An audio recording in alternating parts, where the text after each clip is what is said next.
What's going on, peeps? My name is Simon. You're watching Soundwave TV, transforming your video experience. I want to talk tonight about my favorite shows from the WB. Now, this was an attempt by Warner Brothers to get into the television game, copying the success of Fox to not nearly the success of Fox and their network, but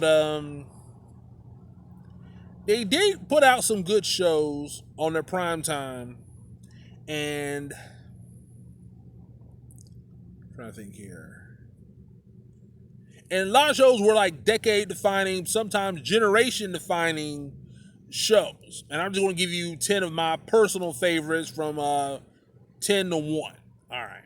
So, number 10, Mission Hill. Good animated shows about two brothers that are on their own, trying to make it in the big city. The younger brother, I believe Robin from Teen Titans does his voice. Didn't have a long run, but I did like their shows. It did run on Adult Swim for a little while. Same thing with number 9, the Oblongs, by the family of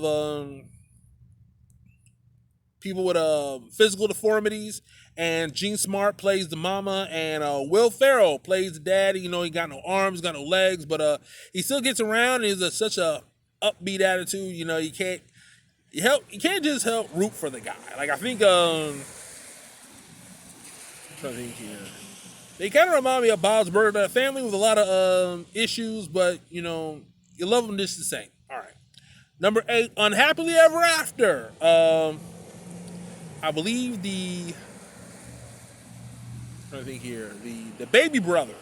He was on Malcolm in the Middle as well, and starring Nikki Cox. Sweet Lord, she fine. But anyway, the guys that created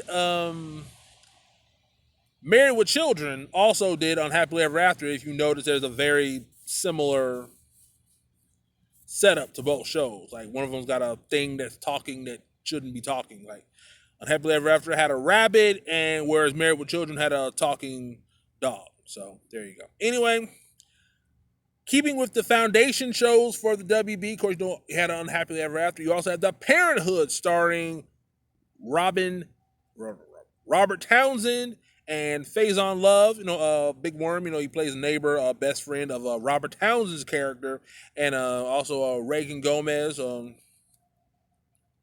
She plays the big sister, and it was a funny show. I liked nice, clean cut. You know, family going through regular family dramas and whatever. You know that the dad would have these imagination cutaways, very similar to Family Guy.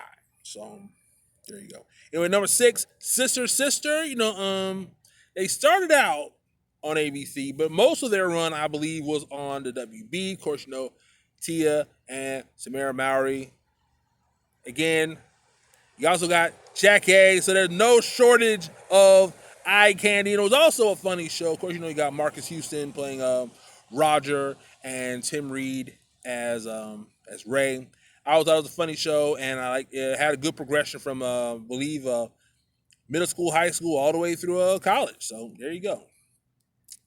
Number 5, Jamie Foxx just laughs from start to finish. If you've ever doubted Jamie Foxx's ability, I mean, Jamie Foxx show definitely made him a star.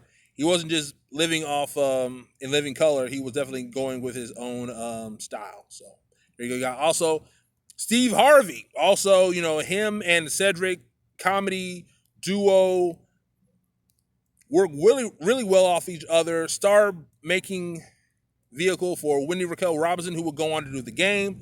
Of course, you know, number 3, you got Buffy and Angel. I got them tied.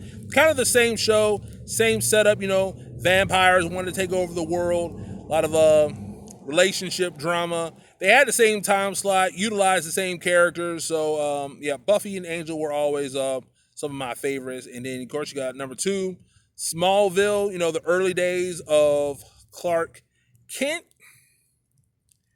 And, you know, just amazing 10-season run. And number 1 would be Charmed.